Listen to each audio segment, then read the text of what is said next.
venimos a darnos un baño de cultura, eso que tanta falta hace ahora, sí, tanta falta. ¿Y por qué hace falta? Porque por ahí como que hemos descuidado.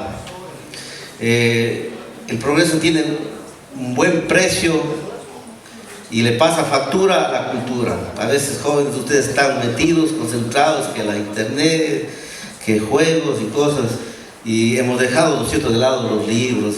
No, vuelvan a eso, vuelvan a eso. Quisiéramos que Gualaquiza tenga jóvenes y personas cultas, porque mientras más nos preparamos, yo creo que estamos en mejores capacidades de dirigir a un cantón, una provincia, un país. Queridos estudiantes, prepárense. Soy un convencido de que la educación es lo único que nos nivela. Sí, jóvenes, prepárense, estudien. Gualaquiza espera de ustedes mucho. Ustedes después estarán reemplazándonos a nosotros, a los compañeros del jurado. Habíamos tomado esta decisión desde hace rato de celebrar, conmemorar estos 200 años de vida de Gualaquiza.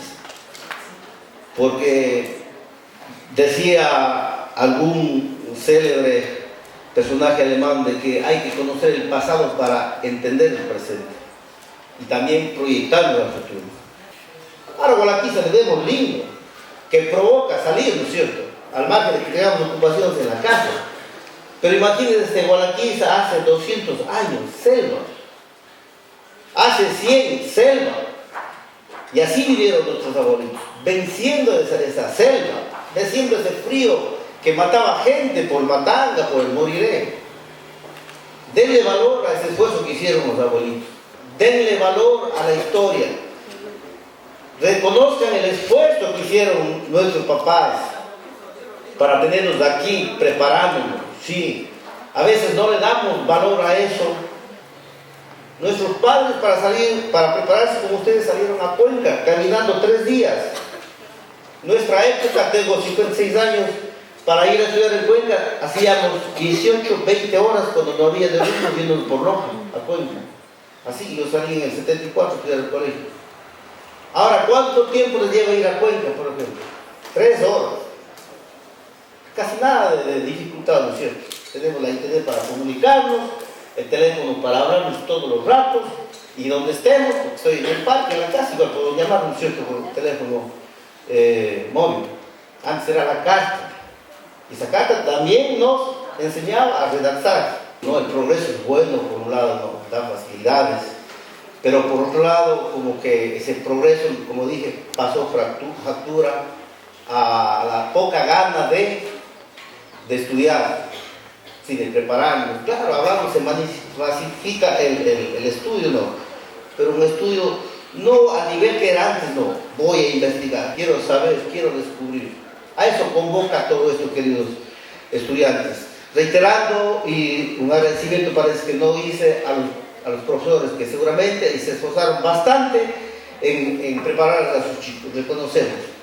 Gualaquiza siempre, donde he estado, he dicho, orgulloso, Gualaquiza es una tierra de cultura. Eso vamos a reflejar ahora. Bienvenidos, gracias y éxitos a todos. Gonzalo Pizarro, Alfonso Herrera, Diego de Orlaz, 3 hombres de hierro acostumbrados a mirar cara a cara a la muerte. Pasaron ya con sus anhelos ambiciosos de conquistar el candillo de oro que en la laguna Guatavita, al son de remos dorados, impulsaban su paraguas para ser rico frente al sol. Más tarde, indios tristes, de rostro macilento, de andar firme y perezoso, atraviesan el país del sol para lavar oro en el río Zamora, a pocas leguas antes de su confluencia con el Paute. Eran hombres mojados, largos los cabellos, cubiertos del barro, y al fin de una tarde, sentados a la sombra de un árbol corpulento, comer poco, lo indispensable para no morir de hambre, y después de dormir mal, emprender de nuevo su viaje, de jornadas largas y de terribles sufrimientos. Era fácil verlos, la cabeza baja, en las manos un largo bastón de chonta, en la espalda una batea pequeña de forma cónica. El poncho roto, maíz tostado cocido, el pantalón de lana arremangado hasta medio muslo, la camisa dejando ver el pecho. Caminaban días silenciosos, durmiendo en intemperie, madrugando con el alba, casi sin comer, y al fin de una tarde, destrozados por los mosquitos, los pies hinchados, rendidos, llegan a orillas de la ansiada Zamora. 2 palos perpendiculares y otros oblicuos, el techo de hojas de bijao, y ya tiene el infeliz casa de habitación. Hinchado de pies a cabeza, irá al Sixi o a Cuenca a vender su oro. Allí están sus compradores, allí el cantinero que le dejará sin nada, y más tarde, eso que le importa a él, estar con su familia, el abrigo de su choza, y no estará en un hospital 1 o 2 meses hasta curarse bien. Y de nuevo, a volver a buscar oro, a sufrir, a no comer, a no dormir, hasta que caiga de un abismo, le arrebate un río, dé con un animal salvaje o una serpiente venenosa y desaparezca para siempre del mapa el trabajador anémico, el indio aventurero, cuyo nombre y sepultura no se sabrá jamás. Algunas veces el lavador de oro es jugador, al cabo de un año o 2 privaciones y de trabajo, de intensos placeres, de continua embriaguez, vuelve a la montaña, es solo, endeudado, en ocasiones hasta a pie, pues hasta la mula ha sido jugada o vendida. Ya no son los conquistadores, ya no son los heroicos aventureros de España que en busca del dorado cruzan los desiertos, atraviesan bosques vírgenes y en una odisea fabulosa burlan la muerte, sorprenden el secreto de las tribus salvajes y arrebatan a los vivos lo que no pueden encontrar en el seno de las lagunas y en el fondo de los ríos. Ahora son las transnacionales, armadas de tecnología y de buen capital, vienen a nuestra zona a explotar los minerales de una manera irresponsable, mala con el ambiente. En este bicentenario quisiéramos pedir a las minerías que hagan conciencia y que exploten los minerales con un buen fin, amigable con el ambiente, sociable, que no destruya la biodiversidad que existe en nuestro cantón y en las zonas cercas de nosotros. ¡Que vive el Bicentenario! Gracias. Carlos Aguilar Vázquez nació el 15 de septiembre de 1897 en la parroquia Jima del cantón Sixi, provincia de La Suay. Sus padres fueron el doctor Remigio Aguilar Vázquez, abogado cuencano, y doña Ernesta Rivera. Sus primeros años escolares los realizó en la escuela de Jima del cantón Sixi, provincia de La Suay. La primaria lo continuó en la escuela Hermanos Cristianos de la ciudad de Cuenca. La secundaria lo realizó en el colegio Benigno Malo de la ciudad de Cuenca, en donde obtuvo su título de bachiller. El 5 de octubre de 1923 se incorporó de médico a la Universidad Estatal de Cuenca y contrae matrimonio con doña Judith Arizaga, con quien procrea una sola hija llamada Laura. Sus triunfos poéticos son alcanzados desde su juventud. Fue escritor y editorista de muchos periódicos y revistas, principalmente en los periódicos El Mercurio, El Demócrata y El Tiempo. Durante su vida llegó a ocupar diferentes cargos en la administración pública, como presidente de la Municipalidad de Azogues, profesor del Colegio de la Universidad de Azuaya y también fue profesor de los colegios Benigno Malo y Juan Bautista Aguirre. Fue fundador y presidente de la Casa Ecuatoriana Núcleo del Cañar, entre otros. Escribió muchos versos en prosas como El País del Sol, La Cruz de Machete, reportajes de ultratumba, páginas de higiene, Los Hidrogos, 2 conferencias de divulgación alcohólica, etc. La muy ilustre Municipalidad de Cuenca le otorgó el premio Fray Vicente Solano, que es el mayor galardón que otorga la Municipalidad de Cuenca. La luz de este personaje tan importante se apaga un 12 de abril de 1967. Sus restos mortales descansan en el Panteón de Cuenca, sector Hombres Célebres de La Suay. caza y pesca. Caza y pesca. Cuentan las amenudas olas del remanso. Amenudas nos quiere decir que es un pequeño río del remanso en donde da vuelta la agua que nosotros conocemos como el remolino. Ahí parecía volcarse todo el oro que hay dentro. Y río arriba se escucha una voz ronca y ahí parece romperse un círculo de plata. Y a poco asoma un jíbaro, en la boca un pez enorme con escamas plateadas. Detrás van sus mujeres y sus hijos a saquear todo el río. Saquear quiere decir que van a coger, a llevar todo lo que había en el río. En este caso eran los pescados lo que ellos llevaban. Eso era una forma en la que ellos pescaban. La otra era que pescaban con barbasco, raíz de un árbol enorme que a través de la raíz obtenían el zumo y envenenaban los ríos. Y a poco el pez flotaba sobre el agua y al final de los ríos ponían una especie de red hecha con troncos que les proporcionaba abundante pesca. Nada se libra de los invasores. Su saeta. La saeta es la que todos conocen como la flecha que ellos utilizaban para la caza. Ellos utilizaban, y eso, la saeta interrumpía el rápido volar de las aves. Y su lanza infalible y su bala de su escopeta se hundían en el corazón de los mamíferos más feroces. Cuando el jíbaro ha decidido salir al monte, una de sus mujeres le preparaba yuca, chicha y plátano en una calabaza en donde llevaban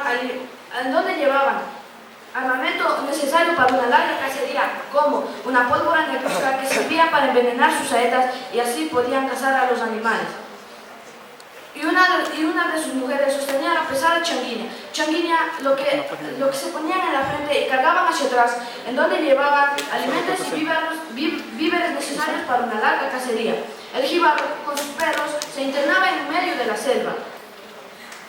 Y en un hueco de un árbol gigantesco se escondía, haciendo que los animales más feroces vengan a buscarlo. Y cuando estén cerca de él, partía su saeta. Y su lanza infalible, que esas eran mensajeras de la muerte. Nada se libra de los invasores.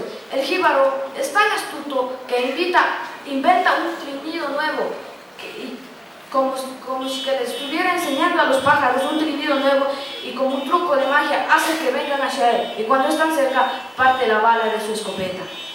El jíbaro, con un silbato de madera, imita tan perfectamente el gruñido de las batuzas que como obedeciéndoles hace que vengan hacia él y azota su lanza hacia el aire y la clava parte a parte y pasa contra la tierra. El jíbaro ni caza ni come carne de animal con cuernos, pues tiene una extraña creencia que si él lo hace, sus mujeres le serían infieles y en su jibaría siempre reinaría la disolución y la muerte. Mi mensaje para todos ustedes, para todos los presentes, sería que no destruyamos a los animales, que para nuestros hijos sea un lugar lindo, con animales y plantas, con flor y fauna, y no la destruyamos para que sea un buen lugar para ellos. Muchas gracias. El País del Sol, escrito por el doctor Carlos Aguilar Vázquez, nació en la parroquia Jima, cantón El Sixi, provincia de La Suay, el 15 de septiembre de 1897. Sus padres, el doctor Remigio Aguilar y la señora Ernesta Vázquez. Sus estudios culminó en la Universidad de Cuenca con el título de doctor en medicina. Tuvo su marcada vocación por la literatura y el periodismo. En sus primeras publicaciones desempeñó diferentes funciones de administración pública.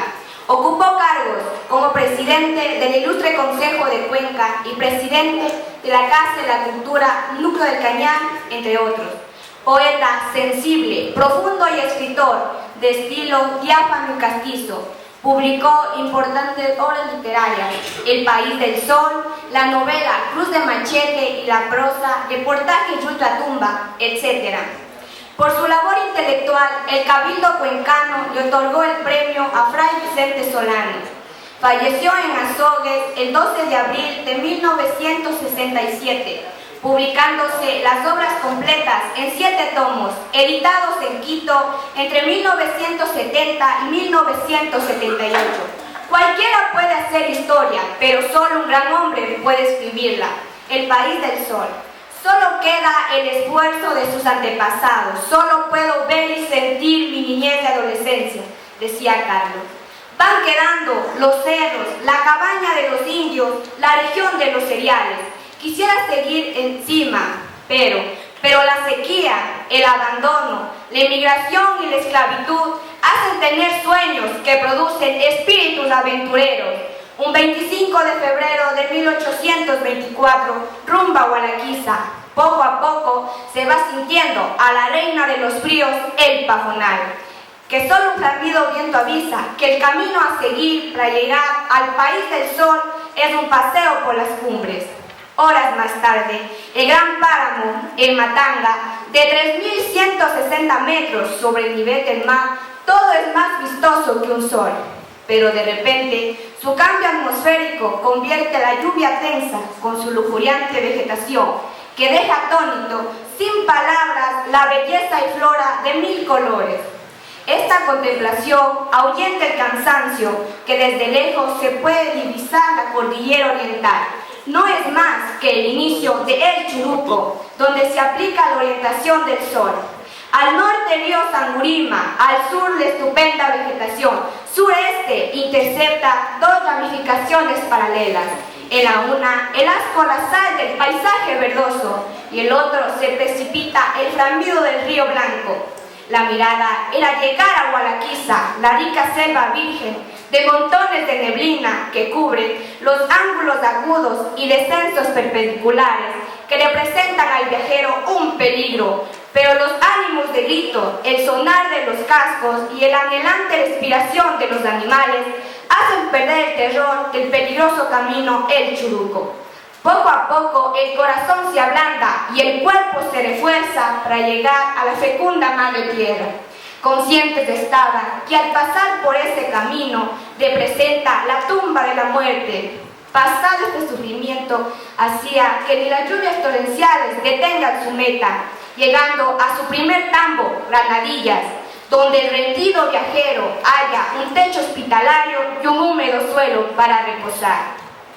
Siguiendo la búsqueda, se encuentra un segundo tambo, Cayo Cantana.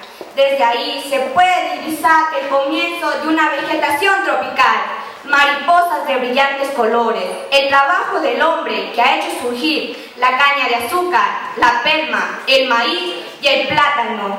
Poco a poco se va llegando a la región de los cedros, Chihuinga. Después de pasar muchos arroyos, riachuelos, camellones profundos y lodazales terribles, llegando a la parroquia El Rosario, divisándose una porción de casuchas y una iglesia de la recién parroquia El Aguacate.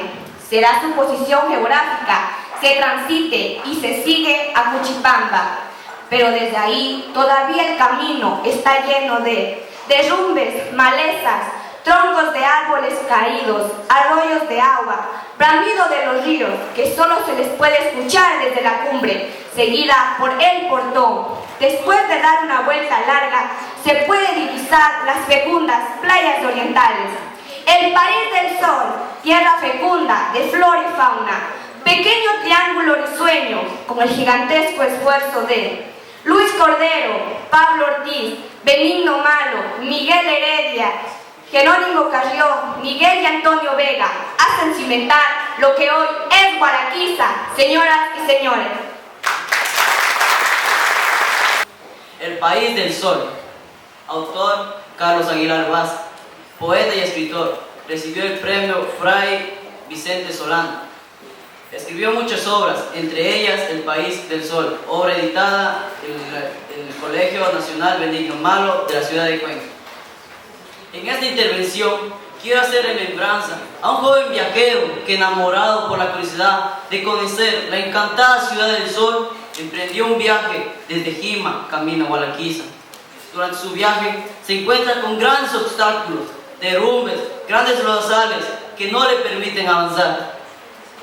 Al transmontar la cordillera oriental, el paisaje cambia a extensas y exuberantes selvas tropicales. Solo existen grandes senderos, las aguas cristalinas que bañan las enormes piedras al pie del Churuco. Las lluvias torrenciales parecen derrumbar la selva. El gruñido de un animal, los mosquitos y las víboras representan un gran peligro para el viajero que después de horas y horas de caminata llega a Granadillas, es el primer entable que encuentra el rendido viajero. Asimismo sigue el viaje hasta llegar a Gallo Cantana, es el segundo tambo. Chihuinda, región de las cedros, aparece luego con sus desmontes en pocas áreas y sus casas sin ninguna seguridad. En la falda de un monte se contemplan unas pocas casas agrupándose en torno de la reciente parroquia El Aguacate. Llegamos ya cerca de Gualaquiza, en un lugar llamado El Portón. La ruta se pierde en un dintel de un bosque circular del Cutambo, donde comienzan las fecundas selvas orientales y el país del sol. Los jíbaros con sus típicos atuendos y viviendas, los animales que corren asustados, las exóticas aves con sus bellos plumajes, las plantas y orquídeas que con su suave aroma que llega a Gualaquiza hace un lugar paradisíaco a la selva oriental. Entonces, el ocaso en el país del sol sería una imponderable maravilla. De repente, sentí mi niñez flotando en un país de cuentos, mi juventud, mi sentimiento, la tierra mía, el cangui o flautero, el gran músico de la selva, un pajarillo que hizo vibrar la flauta como aquella que desgrana sus notas en el corazón mismo de la selva. Gualaquiza, hija del sol, principio del oriente azuayo, cuna de futura riqueza, pide caminos y brazos para rasgar sus entrañas y derramar abundante grandeza y felicidad. Los jíbaros, hijos de este pueblo, dueños de la naturaleza, adornados con sus típicos atuendos de vivos colores, de plumas de aves, collares de pepas naturales. Ese hombre de cabello oscuro, ojos vivos, labios gruesos, ese suave extraordinario que ha dejado huella en la historia de este pueblo legendario. ¿Cómo no recordar al padre Albino de Curto, que ha dado ejemplo de heroísmo y santidad?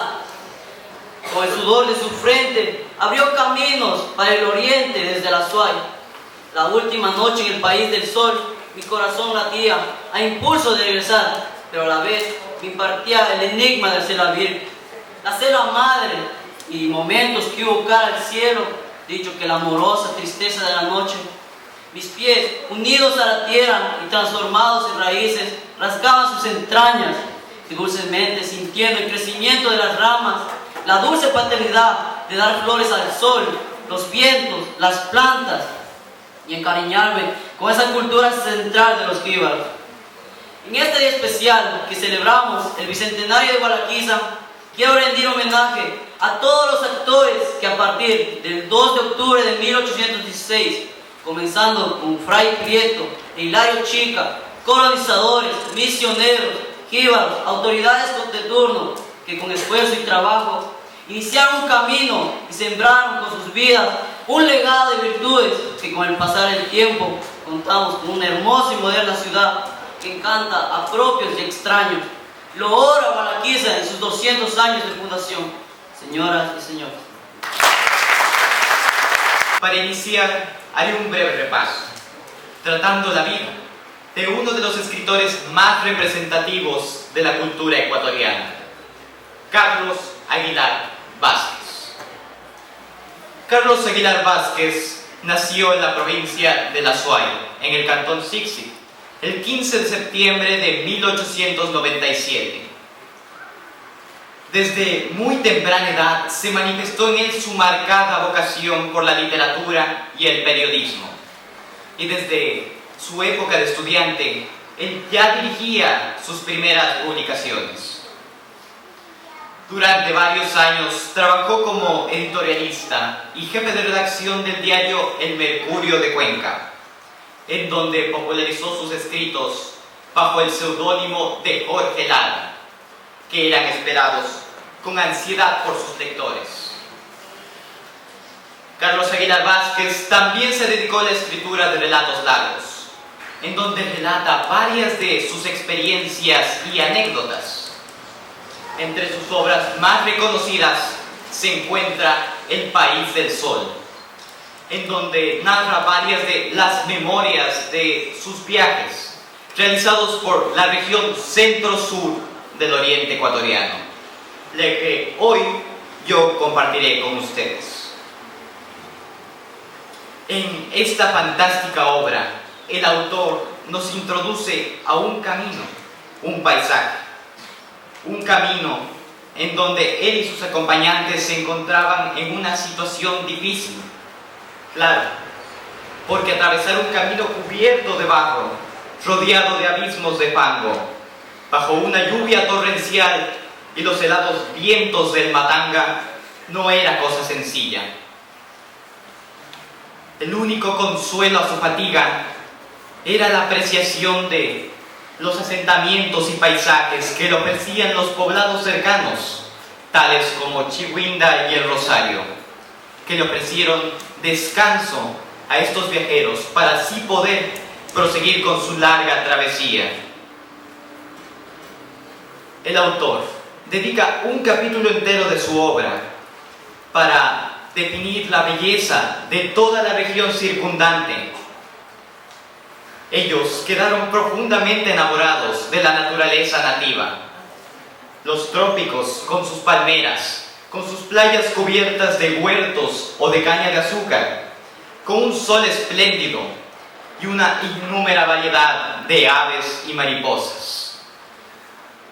También dedica un breve párrafo a rememorar aquella época inicial en donde la colonización de Gualaquiza llegó a su apogeo, el cómo los primeros colonizadores hicieron gigantescos esfuerzos para abrir el arca de caudales llamada Gualaquiza y derramar sus riquezas por sobre todos los pueblos de la Azuay. En aquel tiempo, la exportación de quinas y caucho pareció por un instante una nueva fuente de riqueza nacional. La paja toquilla dio pan y trabajo a casi toda la población del Sixi, y los lavaderos de oro atraían como tentación celeste a la gente pobre y robusta de la Azuay. En palabras de Benigno Malo, uno de estos primeros colonizadores y reconocido sabio de la época: nada más fecundo que la tierra del oriente azuayo es nuestra provisión para nuestro futuro proletariado. Es el Ecuador del porvenir. Gualaquiza, hija del sol, principio del oriente azuayo, cuna de riquezas, por ahora abandonada por sus colonos, aquellos que en titánica lucha devuelven a la selva lo que le arrebató el hombre, por ahora abandonada, en el país del sol, es un pórtico soberbio de un palacio de maravillas, donde verdaderamente comienzan las selvas vírgenes, llenos todavía de flora y fauna todavía desconocidas, con sus ríos con cauces de oro, donde reflejan el cielo, la lancha y el vapor, por donde hay cúpulas y bóvedas grandiosas, bajo las cuales imperará por los siglos de los siglos el genio de la libertad. Señores, Gualaquiza está aquí. Ella espera por nosotros para que la sigamos empujando hacia el progreso. La lectura de este libro me ha hecho sentir más gualaquicense, ya que a pesar de no ser oriundo de esta tierra, la siento ferviente en mis venas. Y ahora que conozco su historia, puedo verdaderamente decir: ¡viva Gualaquiza! Y gracias por permitirme conocerla. La obra El País del Sol, del autor Carlos Aguilar Vázquez, pero antes voy a hablar del autor ya mencionado. Carlos Aguilar Vázquez nació en la parroquia Jima, Cantón Sixi, provincia de la Azuay, y murió en la ciudad de Azogues en 1967, el 12 de abril. Sus padres fueron el doctor Remigio Aguilar Maldonado, abogado cuencano, y doña Ernesta Vázquez Rivera. Voy a dar lectura al capítulo tomado del País del Sol, el músico de las selvas. Atardecía, hubiera querido que una fuerza sobrenatural derrumbara todos los árboles para poder contemplar la muerte del sol. El ocaso en el país del sol será entonces de imponderable maravilla, mas mis ojos apenas miraban una que otra rama de árbol, de polvo de oro viejo.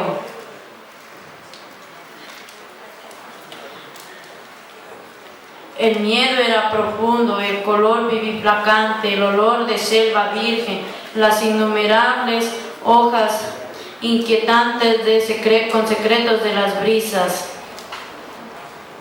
El silencio era místico, tenía no sé qué, un no sé qué de plegarias y un no sé qué de amorosos recuerdos que se ubicaron en mi mente, en el aire, en el agua, en el volar de las aves y en el fondo de mi espíritu.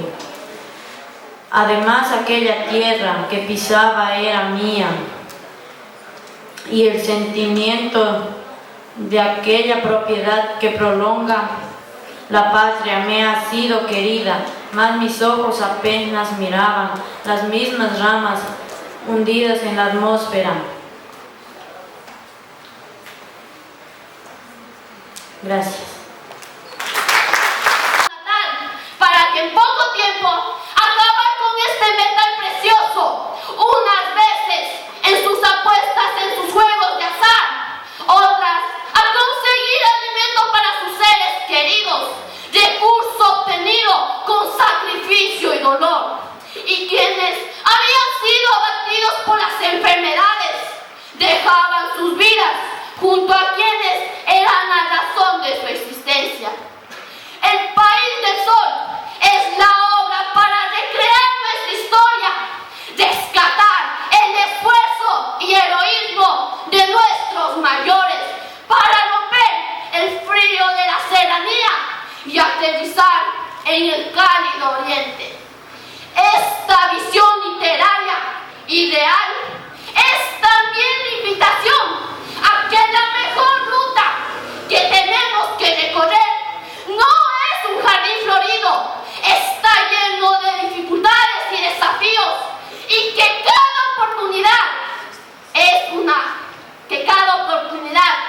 y cada obstáculo es para ser mejores. Un ejercicio de valentía, de voluntad, feria, y que debemos confiar en nuestras propias fuerzas.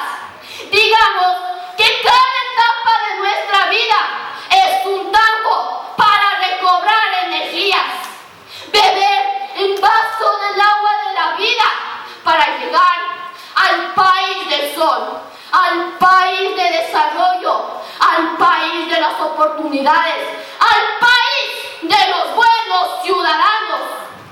El Gualaquiza del Sol lo construimos todos, con fe, con energía, con pasión, que jamás nos avergoncemos de ser amazónicos, que siempre mantengamos erguida nuestra frente, que ser gualaquicenses nos llene de orgullo y convicción de lo que fuimos, somos y seremos, que esta fecha nunca la olvidemos, que viva el bicentenario de Gualaquiza. Muchas gracias. La grandeza de un pueblo no se mide por el número de sus habitantes, como no se mide la grandeza de un hombre por su estatura. Víctor Hugo. Dignísimas autoridades, respetado jurado y estimado público en general, me enorgullece de presentar al Colegio de Bachillerato Gualaquiza. Cuán grande fue soñar y viajar a través de esta hermosísima historia. Gracias a todos por ser parte de este legado cultural. Carlos Aguilar Vázquez, poeta y escritor, nacido en la parroquia Jima, Cantón Six, de la provincia de La Suay, el 15 de septiembre de 1897, hijo del doctor Remigio Aguilar Maldonado y la señora Ernesta Vázquez Rivera. Obtuvo su título como doctor en medicina en la Universidad de Cuenca. Desde muy temprana edad se manifestó en él su marcada vocación por la literatura y el periodismo. Dentro de sus obras literarias más importantes publicó El País del Sol, 1926. Murió en Azogues el 12 de abril de 1967. Carlos Aguilar Vázquez, junto con un guía, emprendió el viaje más largo de su vida, dejando atrás las nostálgicas cumbres y el paisaje poco verde que alegraban la sierra. Comienzan a bajar hasta llegar al riachuelo llamado Osuarmana, donde 2 horas más tarde atraviesan el Matanga.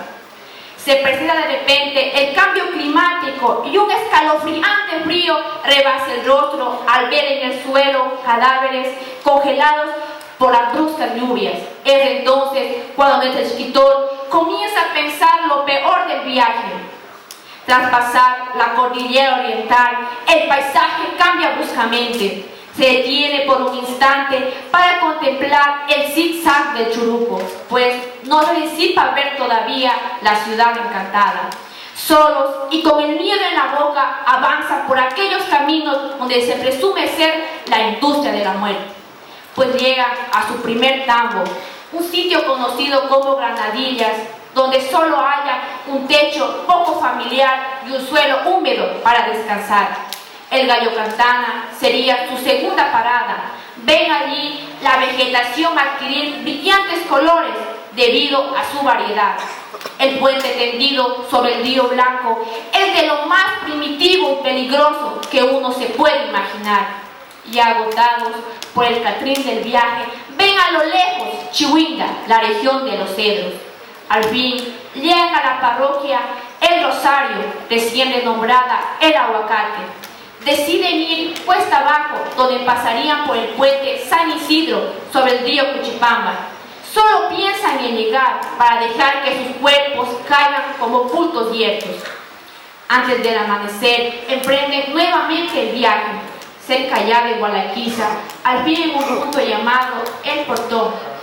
A pocos pasos visualizan el Pután, fecundas playas orientales, para finalmente ver el país del sol, reino del jíbaro. La selva oriental es sumamente rica, la canela, la paja toquilla, palmeras con abundantes frutos y un arco iris de mariposas que deslumbran al más allá. En un instante imagina un triángulo risueño por donde se levanta el pueblo formada por la casa de las misiones salesianas. Cerca de allí una pequeña capilla y 2 casitas rudimentarias de colonos. La población se había distribuido por todos los entables, conformadas por valientes familias bien marcadas por propiedad de los siguientes señores: Manuel Jesús Quintanilla, Guillermo Vega, Miguel Ignacio Vega, Víctor Valareso y los hermanos Espinosa. Cuánta riqueza y cuanto más eran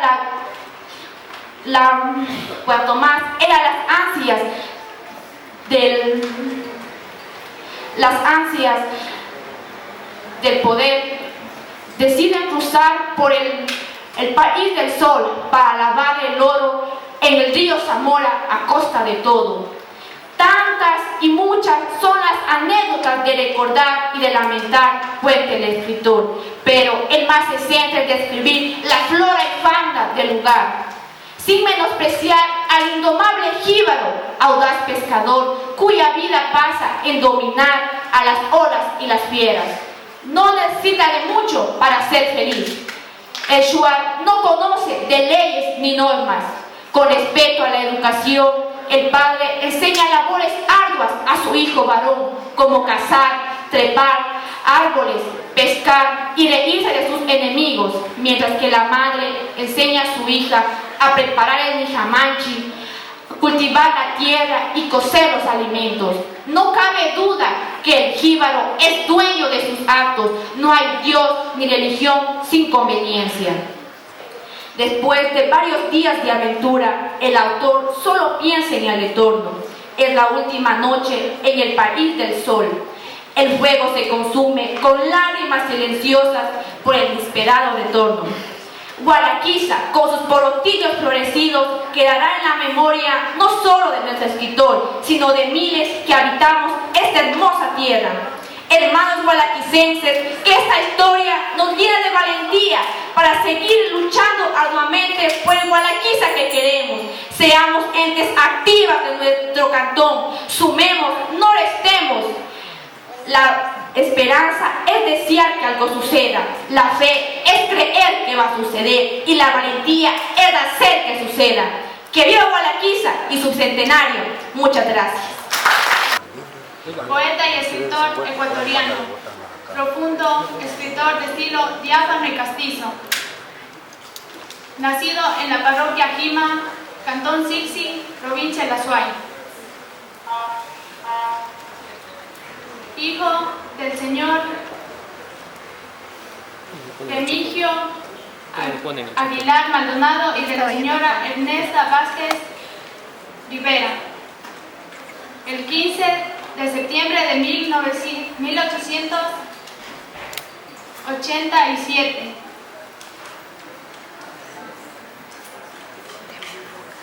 Después de culminar con éxito sus estudios, ingresó a la Universidad de Cuenca, donde el 5 de octubre de 1923 obtuvo el título de doctor en medicina.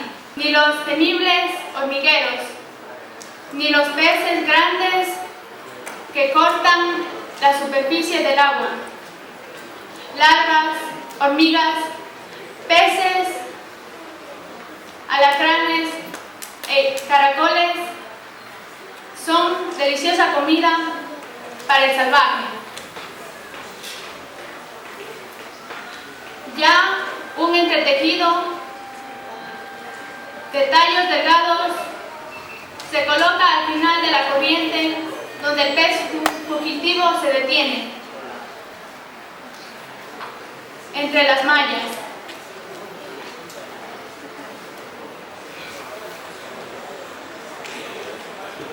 El jíbaro es el rey de los cazadores.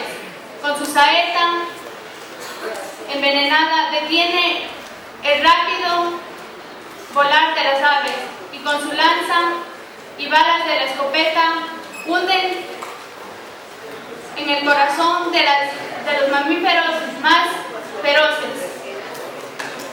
Cuando el jíbaro va a salir al monte, una de sus mujeres prepara la yuca, el plátano y la chicha. Mientras tanto, el salvaje prepara sus armas y los materiales necesarios para la caza. Una de sus mujeres lo sigue con una changuina pesada cargada en la frente, con víveres necesarios para la cacería larga. El jíbaro, rodeado por sus perros, se interna en la selva. Templo de las barbaridades y sangrientas cacerías. Con un silbato de madera, imita tan bien el gruñido agudo de la guatusa, como un mágico llamado que hace que la víctima surja ferozmente para ser atravesada por una sangrienta lanza que cae en la tierra. El jíbaro tiene una extraña costumbre de no comer los animales con cuernos, porque según sus creencias, sus mujeres le serían infieles y en su reino habría solo muertes.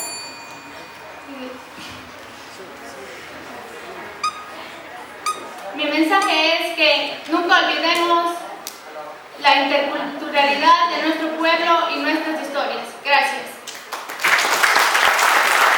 Carlos Aguilar Vázquez nació el 15 de septiembre de 1897 en la parroquia Jima, provincia de La Suay. Sus padres fueron el doctor Remigio Aguilar Maldonado, abogado cuencano, y doña Ernesta Aguilar Rivera. Sus estudios secundarios en el Colegio Nacional Benigno Malo, en el que se graduó de bachiller. Luego se incorporó de médico en la ciudad de Cuenca el 5 de octubre de 1923. Se desposa de doña Judith Arizaga, con quien procrea una sola hija, llamada Laura. Escribió en múltiples revistas del Ecuador. Fue presidente del GAL municipal de Cuenca. profesor de la Universidad de La Suaya. Ejerció la medicina en diferentes ciudades del país. Fue fundador y presidente de la Casa de la Cultura Ecuatoriana, el Núcleo del Cañar. Autor de muchos libros en prosa y en verso. Seudónimo predilecto Jorge de Lara. Trabajó en diversos periódicos, principalmente El Mercurio, El Demócrata y El Tiempo.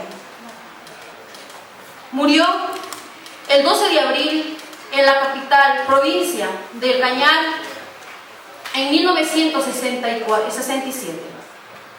El músico de la selva. Atardecía. Había en el cielo una fantástica lucha de colores, batiendo con sus tenues alas de iris a las primeras sombras de la noche. El ocaso en el país del sol sería entonces de imponderable maravilla. El silencio era profundo, lleno de calor vivificante, de olor a selva virgen. Era místico. De pronto sentía adentro, muy adentro, que aquellas selvas, cuyas bóvedas floridas no eran desconocidas del todo. Allí estaba mi niñez, flotando en un país de cuento cubierto. Allí los anhelos aventureros de mi juventud, los sueños de viajes largos de mi adolescencia. Finalmente encontraba un lugar apropiado, lleno de personajes de leyenda salvaje. Aquel fenómeno extraño en los parajes vírgenes hace sentir como si el hombre, hijo de la tierra, se acercara al alma de las cosas. Anduvimos algunas cuadras, mas la selva era espesa y el silencio solemne. Todo grito, un sacrilegio, plegaria de los árboles, alzó el trino al lado del silencio. En dulce expectación, esperaba que el místico misterioso, en una improvisación grandiosa, cantara la naturaleza primitiva. Pero la flauta invisible se alejó. Minutos después, se oía tan lejana que ya no el oído, sino el alma, sentía sus notas delicadas de emoción, de robusta poesía. Era el cangui, o flautero, que necesita del bosque para ensayar su flauta prodigiosa, llena de acordes dulcesísimos, que el hombre jamás podrá imitar. Mi mensaje. Las aves representan la libertad, la trascendencia. Nos recuerdan la riqueza de la naturaleza de nuestro querido Gualaquiza. Por eso, cuidemos de ellas, respetemos su hábitat como buenos gualaquicenses. Gracias. Al leer la obra de tan ilustre personaje, pude conocer su vivencia y su labor realizado a nuestro pueblo. Carlos Aguilar Vázquez, poeta y escritor, nació el 15 de septiembre de 1897 en la parroquia Jima, Cantón Sixi, provincia de La Suaya. Sus padres fueron el doctor Remigio Maldonado y la señora Ernesta Vázquez Rivera. Sus años escolares realizó en la escuela de la parroquia Jima. Concluye su educación primaria en la escuela Los Hermanos Cristianos de la ciudad de Cuenca. La secundaria lo realiza en el Colegio Nacional Benigno Malo, en que obtuvo su título de bachiller. El 5 de octubre de 1923 se incorpora de médico en la Universidad Estatal de Cuenca. Contrae matrimonio con doña Judith Arizaga, con quien procrea una sola hija llamada Laura. Fundador. Dirigió y escribió en múltiples revistas del Ecuador, principalmente en los periódicos El Tiempo, El Mercurio, El Demócrata. Además fue articulista de varios periódicos en todo el Ecuador. Por su honorable verticalidad, llegó a ocupar en su vida diferentes cargos en la administración pública, como presidente de la ilustre Municipalidad de Cuenca, profesor de los colegios Benigno Malo y Juan Bautista Aguirre, fundador y presidente de la Casa de la Cultura, Núcleo del Cañar, autor de muchos libros, como en prosa y en verso, como El País del Sol, La Cruz del Machete, Relatos ultratumba, páginas de higiene, los hidrobos, versos oscuros. En su reconocimiento a su labor, la muy ilustre Municipal de Cuenca le otorgó el 3 de noviembre de 1964 el premio Fray Vicente Solano, que es el máximo galardón que otorga el Cabildo cuencano. Se apaga la luz de tan intelectual personaje un 12 de abril de 1967. Caso humano. Podemos decir que las guerras fratricidas de los jíbaros son guerras de traición, en todo comparable a una sangrienta caza de hombres. ¿Cómo el jíbaro se hace de enemigos? Por lo regular, dos de las fuentes de discordia entre los salvajes, la mujer y la venganza y la herencia fatal de una venganza. La última guerra de Gualaquiza terminó felizmente por una transacción. He aquí su historia. Murió Tísico, uno de los jíbaros de ese lugar.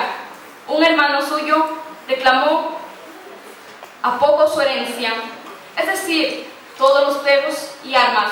Primero los perros y las armas, luego las mujeres del finado, entre ellas una llamada Teresa, cristiana por bautizo. Por su propia voluntad decidió seguir, no al heredero, sino a un vecino cuyo nombre es Timasa. La guerra se declaró pues entre las dos familias, no por defender un derecho, sino por reclamar una propiedad. Una presa adjudicada por las costumbres al hermano del muerto. Tanto el uno como el otro, armados con todas sus armas, en acechanza continua, escogiendo como torres de vigilancia las copas de los árboles más altos de la selva. Sin salir, sino raras ocasiones de sus casas, evitando los paseos nocturnos más silenciosos y desconfiados que ordinario, tramando emboscada tras emboscada, esperaban pacientes la oportunidad de horadar de un balazo el corazón de su enemigo impunemente.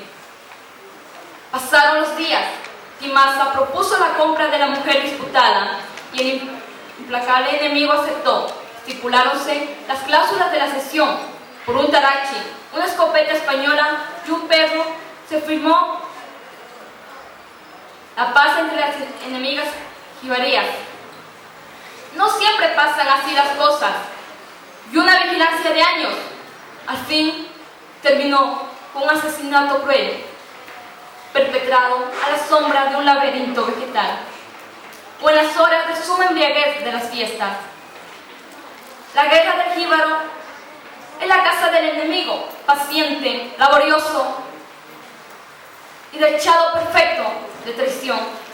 Mi mensaje es que no hagamos justicia por mano propia, ya que estamos en un siglo civilizado, donde los seres humanos podemos solucionar los problemas solo con la comunicación. Gracias. Cuando la mujer se encuentra en el delicado periodo de la gestación, el jíbaro empieza una dieta en la que consiste en no comer carne de ciertos animales, ya que su creencia es que puede su hijo nacer lisiado o muerto. Mientras tanto, a la esposa jíbara no se le permite ni cantar ni bailar mientras está en este delicado periodo, ya que puede ser un riesgo para la vida de su bebé.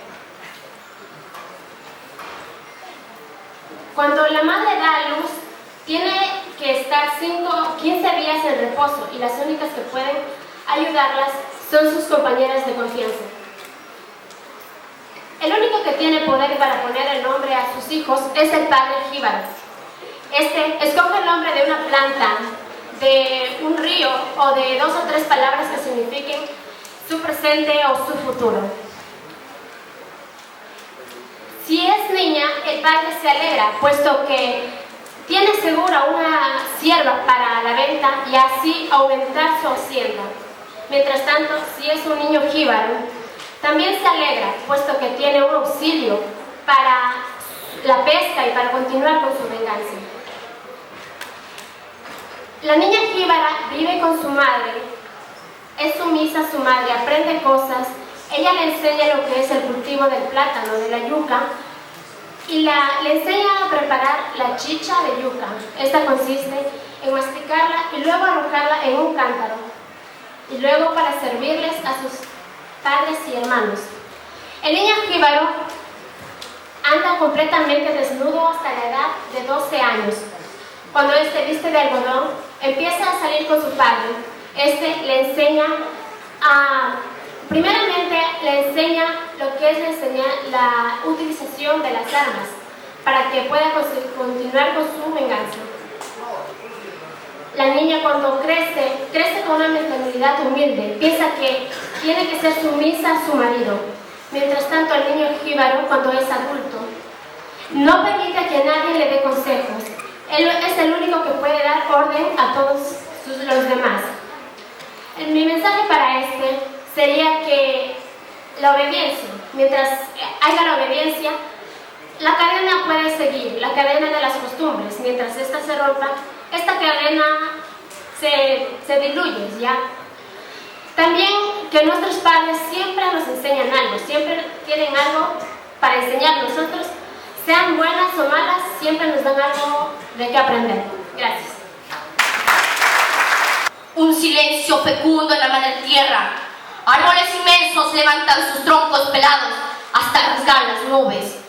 A otros, a los que la mano del tiempo ha desprendido su verde copa, ellos juntos alzan un jardín aéreo de las más exóticas orquídeas, hasta que algún día un diluvio rompa el gigante de la selva y hunda su cabeza, transformada en vergel, en el humus de la montaña. Allí, el cedro domina enormes espacios, sacudiendo la pompa de sus hojas menudas. Allí, el copal es el rey del bosque y en todas partes, el yupingue es el emperador de los árboles. Allí, el sol, en su máximo esplendor, empeñado en dibujar en el suelo las más agraciadas decoraciones, al pintar sobre los fugitivos cristales de un arroyo alguna especie de miniatura tropical. Ellos hacen de aquella selva un país, un imperio encantado. ¿Cuántas veces un enjambre de mariposas fingió ante mis ojos el velo maravilloso de un hada encantada, plegándose y desplegándose al amor incomparable de una fiel arquitectura copiada por las rubias olas de un río armonioso que del corazón de la cordillera bajaba robando arenas de oro para enriquecer su lecho? ¡Oh, selva oriental! ¡Qué millonaria eres! Envidiada y codiciada, deseada por tus exquisitos aromas y sabores. En una sola palabra, toda la riqueza natural y vegetal del mundo parece que se ha unido en la fecunda y majestuosa región del oriente ecuatoriano. Mas, sin embargo, este reino del sol ardiente fue el país de la enfermedad y la fiebre. Mirad, un pedazo de crepúsculo olvidado en alguna tarde. Tiembla a orillas de un arroyo, el llanto y la desesperación de la enfermedad mortal y fugaz. Mirad, pero no os acerquéis, pues apenas vuestra mano imprudente haya tocado la fiebre, se encargará de castigar vuestra imprudencia, inevitable, pero cruel. No hay nada más encantador que mirar y disfrutar de aquel oasis de una selva virgen, grande, extensa y frondosa, y sin embargo es el paraíso del paludismo. No hay querubines con espadas de fuego que custodien ese Edén, porque bastan las víboras y miles de insectos simpáticos y temerosos que se deslizan de un lugar al otro, como entonando una danza desconocida para el hombre, pero hilando telares de protección para su Edén, evitando de alguna forma la amenaza eminente que se acerca. ¡Cuánta historia! ¡Cuánta soledad! ¡Cuántas lágrimas se esconde esta selva oriental. Cuántas ocasiones he soñado en encontrar dormida bajo el florido ramaje de un árbol, impregnada la historia viva de nuestros antepasados. Pero hoy, luego de 200 años, ovaciono con engreimiento solemne el atrevimiento valeroso de aquella gente, hombres y mujeres que plantaron su primer paso para dejarnos como herencia este sublime paraíso terrenal.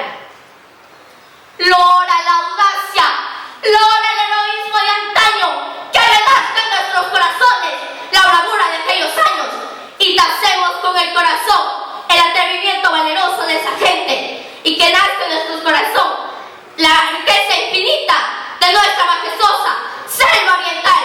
¡Que viva Gualaquiza! Gracias. Empezamos con lo que es categoría básica superior.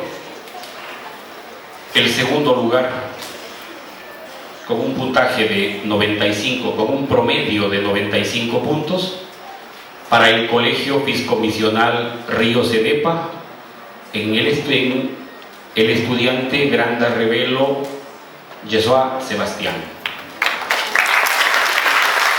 El primer lugar, con 97 puntos, para la unidad educativa de educación básica Víctor Emilio Estrada, en la persona de Diego Mateo de Alcázar Correa, con un puntaje de 89 puntos, nada más y nada menos para el Colegio de Bachillerato Camilo Gallegos, en la persona de Michelle Alvarado Cajamarca.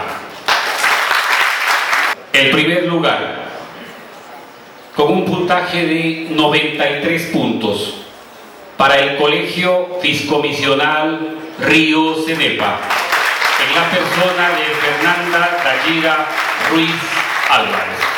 Alcaldía de Gualaquiza, Administración 2014-2019.